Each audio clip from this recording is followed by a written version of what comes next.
Assalamualaikum warahmatullahi wabarakatuh. Sebelum memulai pembelajaran, marilah bersama-sama kita berdoa dengan membacakan basmalah.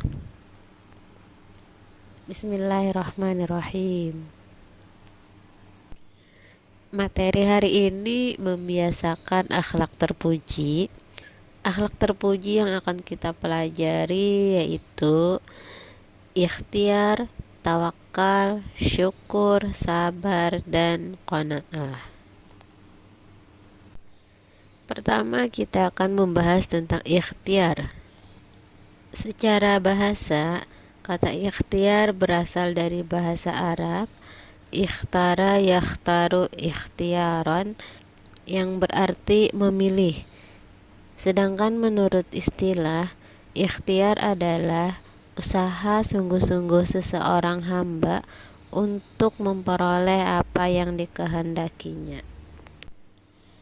Perintah atau dalil tentang ikhtiar terdapat dalam Al-Quran surah Ar-Ra'd ayat 11 yang berbunyi Bismillahirrahmanirrahim. Innallaha la yughayyiru ma biqaumin hatta yughayyiru ma bi anfusihim, yang artinya sesungguhnya Allah tidak akan mengubah keadaan suatu kaum sampai mereka mengubah keadaan yang ada pada diri mereka sendiri.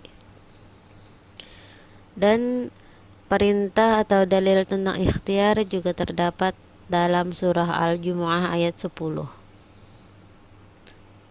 yang artinya apabila telah ditunaikan salat, maka bertebaranlah kamu di muka bumi dan carilah karunia Allah, dan ingatlah Allah banyak-banyak supaya kamu beruntung. Beberapa contoh perilaku ikhtiar. Yang pertama, giat dan bersemangat dalam berusaha. Yang kedua, tekun dalam melaksanakan tugas yang diamanahkan kepadanya. Yang ketiga, pandai memanfaatkan waktu senggang untuk hal-hal yang positif. Selanjutnya, tidak mudah putus asa apabila menghadapi kesulitan. Dampak positif ikhtiar: menghilangkan rasa malas, menumbuhkan harapan baru dalam hidup, meningkatkan derajat di hadapan Allah Subhanahu wa Ta'ala, memiliki kepuasan batin, terhormat dalam pandangan Allah dan manusia, dan memiliki keyakinan bahwa Allah akan menolong hambanya yang mau berusaha. Akhlak terpuji selanjutnya adalah tawakal. Tawakal berasal dari kata wakala yang berarti menyerahkan, mempercayakan, mewakilkan. Sedangkan tawakal menurut istilah menyerahkan suatu urusan kepada kebijakan Allah Subhanahu wa Ta'ala yang mengatur segala-galanya. Tawakal kepada Allah dilakukan setelah berusaha secara maksimal sesuai kemampuannya. Tawakal yang dilakukan sebelum berusaha sungguh-sungguh tidak dibenarkan dalam Islam. Dalil tentang perintah tawakal kepada Allah terdapat dalam Al-Quran surah Al-Ma'idah ayat 23 dan surah Ali Imran ayat 159. Ayat tersebut menjelaskan bahwa manusia akan disukai oleh Allah Subhanahu wa Ta'ala bila bertawakal kepada Allah setelah melaksanakan usaha dengan maksimal. Contoh perbuatan tawakal. Ketika Rasulullah masih hidup, pernah ada seorang sahabat yang datang kepada beliau. Setelah berada di hadapan Rasulullah, terjadilah percakapan singkat antara dia dan Rasulullah. Rasulullah berkata, "Hai Fulan, dengan apa kau datang kemari?" Kemudian sahabat tersebut menjawab, "Naik unta ya Rasulullah." Kemudian Rasulullah berkata, "Di mana untamu sekarang?" Jawab sahabat, "Di luar ya Rasulullah." "Sudahkah kau tambatkan untamu?" Sahabat menjawab, "Belum, aku bertawakal kepada Allah." Kemudian Rasulullah berkata, "Keluarlah dan tambatkan untamu, kemudian barulah kamu bertawakal." Sahabat tadi pun segera keluar dan menambatkan untanya, kemudian kembali menghadap Rasulullah. Dari kisah di atas dapat dimengerti bahwa tawakal kepada Allah harus didahului usaha yang sungguh-sungguh. Dampak positif tawakal yang pertama, memperoleh ketenangan jiwa karena merasa dekat dengan Allah, menyadari kelemahan diri dan mengakui kebesaran Allah, meningkatkan keyakinan dan keimanan kepada Allah, mengurangi beban pikiran karena semua sudah Allah tetap. Akhlak terpuji selanjutnya, syukur. Menurut istilah, syukur adalah berterima kasih kepada Allah atas karunia yang telah dianugerahkan Allah kepada dirinya. Perintah atau dalil tentang syukur terdapat dalam Al-Quran, surah Al-Ankabut ayat 17, surah Al-Baqarah ayat 152, surah An-Nahl ayat 114, dan Quran surah Ibrahim ayat 7 yang berbunyi, Bismillahirrahmanirrahim, wa iz ta'adzana rabbukum la in syakartum la azidannakum wa la in kafartum inna adzabi lasyadid, yang artinya, dan ingatlah ketika Tuhanmu memaklumkan, Sesungguhnya jika kamu bersyukur, niscaya akan aku tambah nikmat kepadamu, tetapi jika kamu mengingkari nikmatku, maka pasti azabku sangat berat.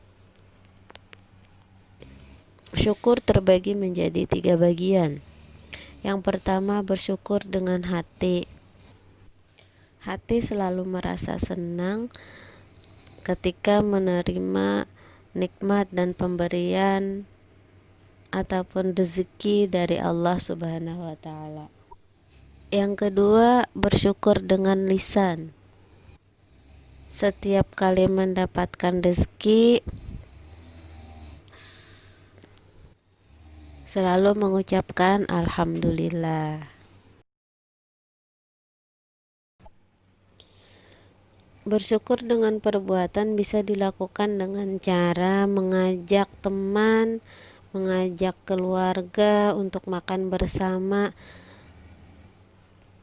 sebagai bentuk rasa syukur karena kita telah diberikan rezeki lebih oleh Allah Subhanahu wa taala. Bentuk dan contoh perilaku syukur. Fajar adalah seseorang yang sangat pandai membaca Al-Quran. Dia terus meningkatkan kemampuannya dalam membaca Al-Quran. Setelah ia pandai membaca Al-Quran dengan baik dan benar, sebagai bentuk rasa syukur, Fajar meluangkan waktu untuk membantu teman-temannya yang belum dapat membaca Al-Quran. Beberapa dampak positif bersyukur. Yang pertama, memperoleh kepuasan batin karena mampu mentaati perintah Allah. Yang kedua, terhindar dari sifat tamak. Orang tamak selalu merasa kekurangan dan tidak pernah merasa puas. Yang ketiga, mendapat jaminan tambahan nikmat dari Allah. Dan yang keempat, mendapatkan ridha Allah Subhanahu wa taala. Akhlak terpuji selanjutnya, sabar. Kata sabar berasal dari bahasa Arab sabara yang berarti menahan, mencegah, atau tabah. Menurut istilah, sabar adalah menahan diri dari sifat gundah dan rasa emosi, menahan lisan dari keluh kesah, dan menahan perbuatan yang tidak terarah. Imam Al-Ghazali membagi sabar menjadi 3 macam. Yang pertama, sabar dalam ketaatan kepada Allah. Artinya, sabar dalam melaksanakan tugas-tugas yang diperintahkan oleh Allah. Yang kedua, sabar saat menghadapi ujian atau musibah. Artinya, tidak menyesali nasib diri dan kuat hati saat menerima cobaan hidup. Dan senantiasa meyakini bahwa di balik kesusahan yang dihadapi pasti ada hikmahnya. Yang ketiga, sabar dalam menghindari maksiat. Artinya rela meninggalkan perbuatan maksiat dan tidak menyesal atau iri apabila melihat orang lain dapat bersenang-senang dalam kemaksiatan. Karena pada zaman modern sekarang ini, terkadang ada orang yang merasa senang dan puas karena dapat berbuat maksiat. Perintah atau dalil tentang sabar terdapat dalam Al-Quran surah Luqman ayat 17, surah Ali Imran ayat 200, surah Al-Baqarah ayat 155 sampai 156, dan surah An-Nahl ayat 126 sampai 127. Contoh perbuatan sabar. Suatu hari Dina diejek temannya karena terlambat mengumpulkan tugas yang diberikan oleh guru akidah akhlak.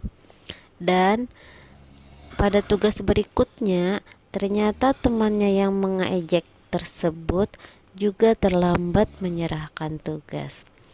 Walaupun Dina mengetahui hal tersebut, tetapi Dina tidak membalas ejekan temannya. Dan kesabaran Dina membawa hal positif. Teman yang telah mengejeknya meminta maaf dan dia tidak pernah lagi mengejek teman-temannya yang lain. Beberapa dampak positif dari sikap sabar. Memiliki emosi yang stabil karena tidak mudah terpengaruh keadaan lingkungan. Yang kedua, orang yang sabar memiliki kehidupan yang tentram. Dan yang ketiga, orang yang sabar mendapatkan ampunan dan pahala yang besar dari Allah Subhanahu wa Ta'ala.